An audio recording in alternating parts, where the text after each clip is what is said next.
Natvaham kamaye rajyam naswargam na punarbhavam kamaye dukkha tattanam praninam artinatanam.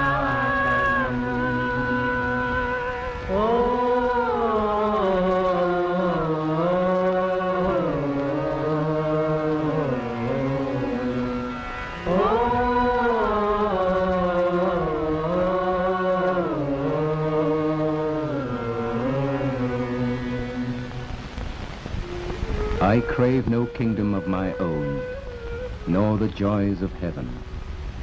One desire alone have I, that the poor may suffer no more. That was Gandhiji's prayer. His heart was ever full of grief for our downtrodden. He knew that freedom would be but an empty shell if our many millions continued to be ill-housed and ill-fed.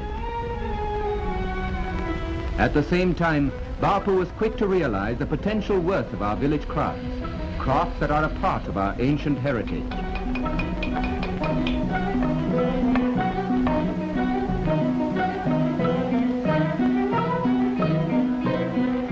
And among these crafts, spinning and weaving held pride of place. Time was when the song of the spinning wheel and the rhythm of the loom were joyfully heard in every Indian home.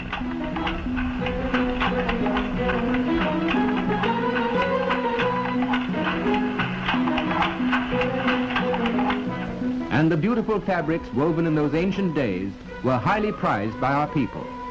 Not only by our people, for many of those fine fabrics crossed the seas to win renown around the world, helping India become a prosperous nation.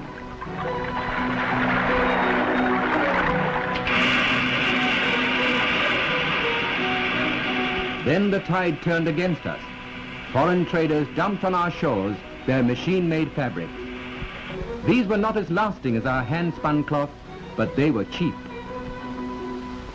The inevitable happened.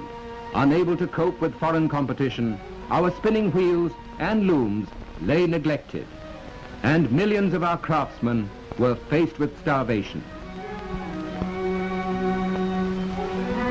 The immensity of the tragedy was deeply felt by Gandhiji.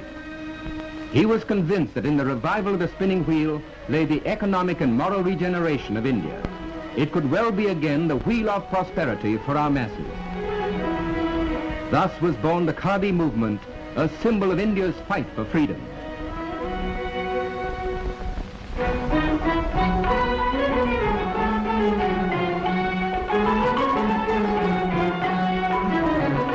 For the spinning wheel blends well with the pattern of our village economy, because spinning is an answer to unemployment.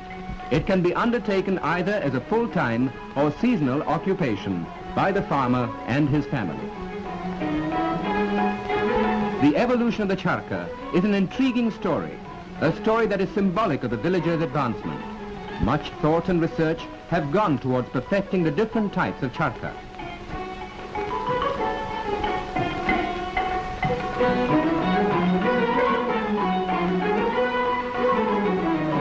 The modified spinning wheel costs little and is one of the simplest instruments ever devised.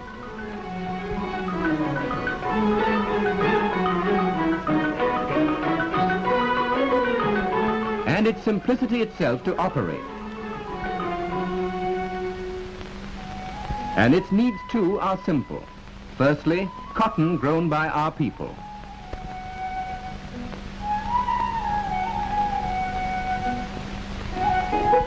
And from cotton to hand-woven cloth or khadi, every process is simple, for it's done by hand.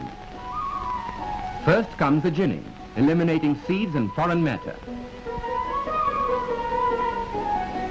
Next, carding, either the old way or the new, to separate the cotton fibers.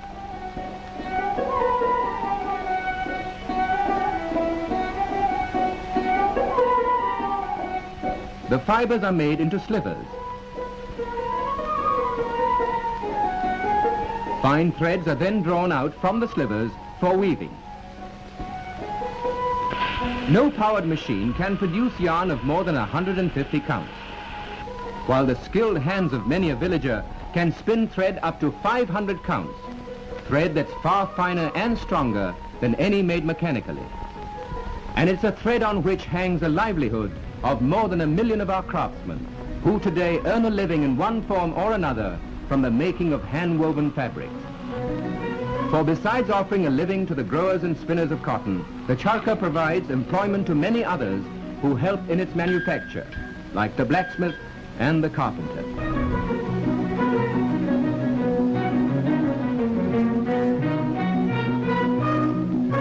Furthermore, the charkha feeds the looms with supplies of yarn, thus giving weavers employment. Dyers, engravers of designs, and those who print them also benefit from the wheel. The making of these homespun fabrics is an ancient craft, now happily revived, once again giving full scope to the creative talents of our craftsmen.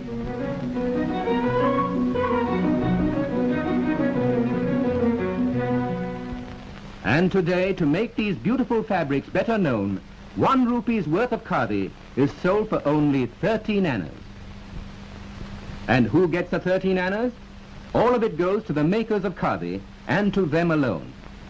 The 3 annas in every rupee, which a purchaser doesn't pay, are the overhead expenses incurred in stocking and selling khadi. And these 3 annas in every rupee are met by government subsidies. In 1954, the subsidy amounted to well over 5 million rupees. It's a part of our country's policy to popularize the use of homespun fabrics, thus fulfilling a pledge of the Indian Constitution, which records, in particular, the state shall endeavor to promote cottage industries on an individual or cooperative basis in rural areas. Thus, in our country, khadi has become a symbol of equality, for it is worn by peasant and president alike.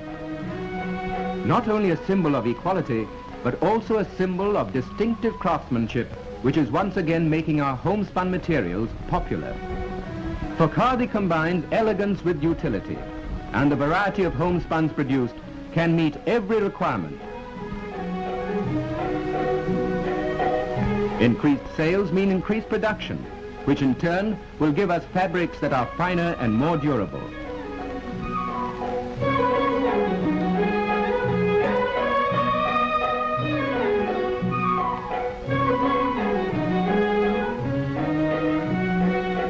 Khadi comes ready-made too, in all shades, sizes and patterns, to suit every taste and pocket.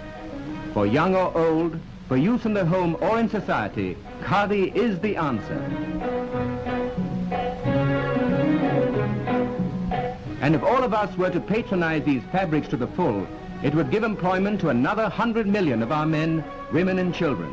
100 million saved from utter poverty through the increased sales of fabrics made by hand. In short, khadi. And for them, khadi is food. For khadi is the symbol of the man in the village who is India's backbone. It was for him that Bapu rediscovered the spinning wheel, a simple wheel turned by the simple action of the hand. Many kinds of wheels have been moved by the hands of man, and through the centuries the wheel has been closely associated in our country with human welfare.